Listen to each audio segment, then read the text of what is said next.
చెప్పానా నేను? మొన్నే వీడియోలో చెప్పానా? ఖచ్చితంగా అతని పాత్ర ఉండే ఉంటుంది.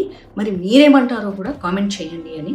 ఇప్పుడు అతని పాత్ర ఉందని అతనే ఒప్పుకున్నాడు. అదే మన ప్రకాష్ రాజ్ గారు. వెల్కమ్ టు ఓం. ఈ ఛానల్ మీరు చూస్తున్నట్లయితే, కొత్తగా వచ్చిన వాళ్ళైతే సబ్స్క్రైబ్ చేసుకోండి. పాతగా ఉన్న వాళ్ళైతే ఒక్క లైక్ కొట్టండి. ఆ ఒక్క లైక్ ఈ వీడియో చాలా మందికి రీచ్ అయ్యేలాగా చేస్తుంది. ఇంకెందుకు ఆలస్యం, మరి మన టాపిక్ గురించి డిస్కస్ చేసుకుందాం. అయిందిగా, అనుకున్నంత అయింది. ప్రకాష్ రాజు దాదాపు ఒక 1 వీక్ తర్వాత, 1 వీక్ నుంచి ఈ ఇష్యూ బాగా కుతకుతలాడిపోతుంది సమాజంలో. 1 వీక్ తర్వాత రిలాక్సింగ్గా బొద్దింకల పార్టీ, ఈ సమావేశాలకు అవి ఇవి అన్నీ వెళ్ళేసి వచ్చిన తర్వాత ఇప్పుడు కర్ణాటకలో ఒక మీటింగ్ పెట్టాడంటే ప్రెస్ మీట్ పెట్టాడనమాట ధర్మస్థల గురించి.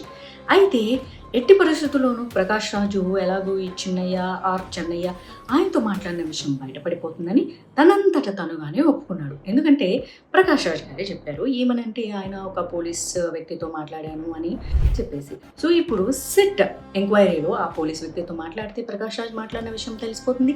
అట్ ద సేమ్ టైం ఎవరైతే ప్రకాష్ రాజుకి కాల్ కనెక్ట్ చేసింటారో అతని కాంటాక్ట్ డీటెయిల్స్ తీస్తే కూడా ప్రకాష్ రాజు కాల్ వెళ్ళిందని తెలుస్తుంది. అండ్ అప్పుడు ఆటోమేటిక్గా సిట్ ఎంక్వైరీలో ప్రకాష్ రాజు వ్యవహారం బయటకు వస్తుంది. కాబట్టి ఇప్పుడు తనంతట తనుగానే కక్కేశాడు. అవును, చెన్నయ్య నాకు చెప్పాడు, సో అక్కడ ఏవేవో ఉన్నాయి అని చెప్పేసి, అవును అన్ని నిజాలు బయటకు చెప్పేసి, నీకు తెలిసిన నిజాలన్నీ బయటకు చెప్పేసి అన్న. తెలిసిన నిజాలు కాదు, చెప్పించాలనుకున్న నిజాలు, స్క్రిప్ట్ బేస్డ్ నిజాలు, సో ప్రిపేర్ చేసిన నిజాలు. అంటే ధర్మస్థల లాంటి ఒక డివోషనల్ ప్లేస్ని, హిందువుల మనోభావాన్ని దెబ్బ కొట్టడం కోసం. అప్పుడు డిప్యూటీ సీఎంగా ఉన్న శివకుమార్ గారు ఇదే అన్నారు, దీని వెనక ఏదో కుట్ర జరుగుతుందని అనిపిస్తోందని. ఇప్పుడు ఆయనే సీఎం అయ్యారు కదా కర్ణాటకకి, మరి ఏమంటారో చూద్దాం. సిట్ అయితే ప్రస్తుతానికి మూవ్ అవ్వట్లేదు, కానీ ఈ కర్ణాటకలో ఉన్నటువంటి ప్రెస్ వాళ్ళు మాత్రం మండిపడుతున్నారు. అంటే రిపోర్టర్లు అందరికీ బాగా కాలుతుంది. ఎందుకంటే వాళ్ళు అడిగిన కామన్ బేసిక్ క్వశ్చన్కి ప్రకాష్ రాజ్ ఆన్సర్ చేయకపోగా చాలా చిరాగ్గా అక్కడి నుంచి వెళ్ళిపోయాడనమాట.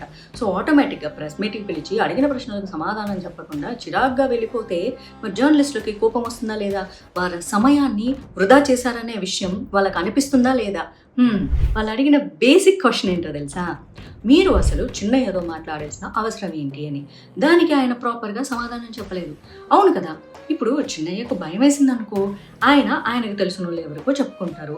వాళ్ళు వచ్చేసేసి అయ్యో అవునా ఉండు నేను పోలీసులకు కాల్ చేస్తాను, లేకపోతే పొలిటీషియన్స్కో కాల్ చేస్తాను అని చెప్పాల్సింది పోయి ప్రకాష్ రాజ్కి ఎందుకు కాల్ చేశారు? ప్రకాష్ రాజు నీకు వచ్చి హగ్ ఇస్తానని ఎందుకు చెప్పారు? ఆయన ఇస్తారు, ఆయన ఎవరికైనా ఇస్తారు. దేశద్రోహులకి ఇస్తారు, దేశంలో టెర్రరిస్ట్ యాక్టివిటీస్ చేసే వాళ్ళకి ఇస్తారు. అదే టెర్రరిస్ట్ యాక్ట్ కింద ప్రస్తుతానికి జైల్లో మగ్గుతున్న వాడిని హగ్ చేసుకొని, షేక్ హ్యాండ్ ఇచ్చి, ఫోటోలు తీసుకొని అలా పబ్లిక్గా పబ్లిష్ కూడా చేసుకుంటాడనమాట. భారతదేశంలో టెర్రరిస్టులకు చాలా చాలా స్వతంత్రం ఉంది. కశ్మీర్ భావాల్ని రెచ్చగొడుతూ ఉంటారు, అక్కడ పాకిస్తాన్ సపోర్టర్లను రెచ్చగొడుతూ ఉంటాడు. అందులోనూ ప్రకాష్ రాజు ఇది హిందువులకు సంబంధించిన విషయము, అక్కడ ధర్మస్థల అంటే ఎంతోమంది మనోభావాలు దెబ్బతింటాయంటే, ప్రతి ఒక్క శివభక్తుల మనోభావాలు దెబ్బతింటాయి. It's not only Karnataka. అందుకని చెప్పేసి నాకు తెలిసి ప్రకాష్ రాజ్ గారు చాలా హ్యాపీగా ఫీల్ అయిపోయి, అమ్మయ్య 200 కోట్లు వెనకాల కుట్ర ఉంది కాబట్టి ఖచ్చితంగా ఏదో ఒకటి చేద్దాము. ఏదైనా సరే కొంతమంది ఎర్రి గొర్రెల లాంటి హిందువులు నమ్మేస్తారు. ఇక్కడ మానభంగాలు జరిగాయి అండ్ ఇక్కడ చాలా డెత్స్ జరిగాయి అంటే నమ్మేస్తాను. సౌజన్య కేసు అయితే మాత్రం నిజం. ఎస్, గత 10 ఏళ్ళుగా ఇంతవరకు ఆ కేసు కొలిక్కి రాలేదు. దాన్ని అడ్డు పెట్టుకొని ఒక డ్రామా ఆడదాం అనుకున్నారు. అండ్ ధర్మస్థలకి ధర్మకర్తగా ఉన్న ఆయన్ని దేవుడిగా పూజిస్తుంటారు అక్కడ ఉన్న వాళ్ళు. ఎన్నో సంవత్సరాలుగా వాళ్ళ కుటుంబము పేదలకు ఎన్నో సహాయాలు చేసింది. ఆయన రాజ్యసభ ఎంపీగా కూడా ఉన్నారు. ఆయన పడగొట్టేసేసి నాశనం చేసి అండ్ ఆ ధర్మస్థలకి భక్తులెవరూ రాకుండా చేయాలని చాలా పెద్ద కుట్ర. ఈ కుట్ర ఎక్కడి నుంచి జరిగిందని ఎంక్వైరీ చేస్తే కేరళ నుంచి జరిగింది అంటున్నారు. మరి కేరళలో ఎవరుంటారు? కేరళలో ఎవరి మెజారిటీ ఎక్కువగా ఉంటుంది అండ్ అక్కడ ఏ కమ్యూనిటీ వాళ్ళు ఉంటారు, ఏ కుట్రలు చేస్తూ ఉంటారు అండ్ హిందువుల మీద కుట్రలు చేసేది ఎవరు అన్నది మీరు చక్కగా ఆలోచించుకుంటే సరిపోతుంది. ప్రకాష్ రాజ్ గారు పొలిటికల్గా ఇన్వాల్వ్ అవ్వచ్చు, క్రిటిసైజ్ చేయొచ్చు, తప్పేమీ లేదు. కానీ పిఎంని పట్టుకొని ఇడియట్, స్టూపిడ్ లాంటి చెత్త చెత్త మాటలు కూడా మాట్లాడుతూ ఉంటారు. ఒక పిఎంని రెస్పెక్టెడ్గా కూడా పిలవలేక విమర్శించలేక దిగ్గజారిపోయిన వాళ్ళల్లో ప్రకాష్ రాజ్ ఉన్నారు. ఇక పవన్ కళ్యాణ్ అయితే నోటికొచ్చినట్లు మాట్లాడుతూ ఉంటాడు. ఇప్పుడు మరి ఎంతమందితో కలిసి కుట్ర చేశారు ప్రకాష్ రాజ్ గారు? అడిగారు కదా మన పవన్ కళ్యాణ్, ఎంతమందితో కలిసి వచ్చి పోటీ చేస్తారు, ఒంటరిగా పోటీ చేస్తారా లెక్క చెప్పాలని. ఎంతమందితో కలిసి కుట్ర చేశారు, ఎన్ని వందల కోట్లకు కుట్ర చేశారు? 200 కోట్లని వాళ్ళు అంటున్నారు, 200 కోట్ల, 2000 కోట్ల, ఇంకా ఎన్ని దేవాలయాల మీద మీరు కుట్రలు చేయబోతున్నారు? ఎక్కడెక్కడ హిందూ దేవాలయాలు, హిందూ సంస్థలు పెద్ద పెద్దవి ఉంటాయో వాటన్నింటి వెనక ఇంకెన్ని నీచమైన కుట్రలు చేయాలనే దాంట్లో మీరు పాలు పంచుకున్నారు.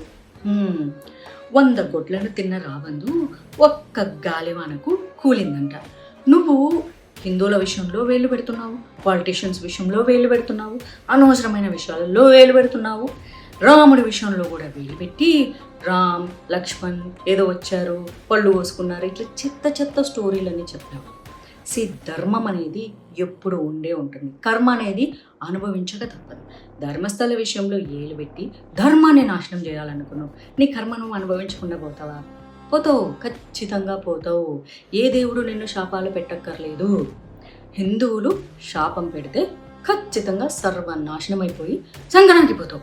ఏదో 4 రోజులు ఉంటావు.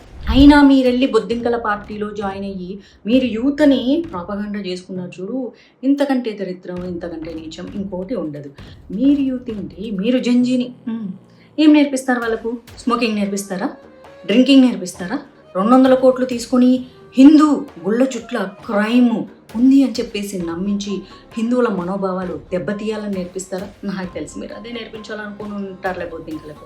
ఎనీవేస్ ఫ్రెండ్స్, ఇది ప్రకాష్ రాజ్ గారు హ్యాపీగా ప్రెస్ మీట్లో కూర్చొని పాపం సరైన సమాధానాలు చెప్పలేక, అవునవును నేను చిన్నయ్యతో మాట్లాడాను, ఫోన్లో మాట్లాడాను, హక్ చేసుకుంటానని చెప్పానని చెప్పేసి చెప్పాల్సి వచ్చింది. ఎందుకంటే రేపు పొద్దున ఫోన్ కాల్స్ లిస్ట్ తీస్తే ఈయన నంబరు, ఈయన కాల్ ట్యాపింగ్లు అన్నీ బయటకు వస్తాయి కాబట్టి ఎలాగో దొరికిపోతాడు కాబట్టి బయటకు చెప్పాడు. కానీ అసలు చిన్నయ్యతో మాట్లాడాల్సిన అవసరం ఎందుకు వచ్చిందో అన్నానికి మాత్రం సమాధానం చెప్పలేదు. దాంతో కర్ణాటకలో ఉన్న జర్నలిస్టులు అందరికీ వాళ్ళ సమయాన్ని వృధా చేశారని బాగా ఇట్లా కోపంతో ఉన్నారు. ఈయన గారు మాత్రం అసహనంతో వెళ్ళిపోయారనమాట. మరి దీని గురించి మీరేం కామెంట్ చేస్తారో చేయండి. మొన్న మనం అనుకున్నాం కదా ప్రకాష్ రాజ్ గారు ఇందులో ఇన్వాల్వ్ అయి ఉంటారని ఒప్పేసుకున్నారు, అది సంగతి. కాకపోతే భారతదేశంలో ఇంత పెద్ద కుట్రలు జరుగుతుంటే చట్టం ఎంత వీక్గా పనిచేస్తుంది అన్న విషయం మనం అర్థం చేసుకోవాలి. చట్టంలో ఎన్ని లొసుగులు ఉండబట్టే కదా ఇంత దారుణమైన కుట్రలు చేస్తున్నారు. ఇప్పుడేంటి, పోలీసులు వచ్చేసి ఇతను అరెస్ట్ చేసేసి కోర్టులు వచ్చేసి శిక్షలు వేస్తాయా? అంతలేవు. ప్రకాష్ రాజు అసలు డైరెక్ట్గా కాంగ్రెస్కే సపోర్టు, అది బయటికి చెప్పడు. అక్కడ కర్ణాటకలో ఉన్నది కాంగ్రెస్ ప్రభుత్వం. సిట్ పరిస్థితి చూస్తుంటే ఇంచు కూడా మూవ్ అవ్వట్లేదు, ఎందుకంటే అక్కడ ఉన్నది కాంగ్రెస్ ప్రభుత్వం కాబట్టి. ఇప్పుడు ఈయనకు శిక్ష పడుద్దా? అది అవ్వదు.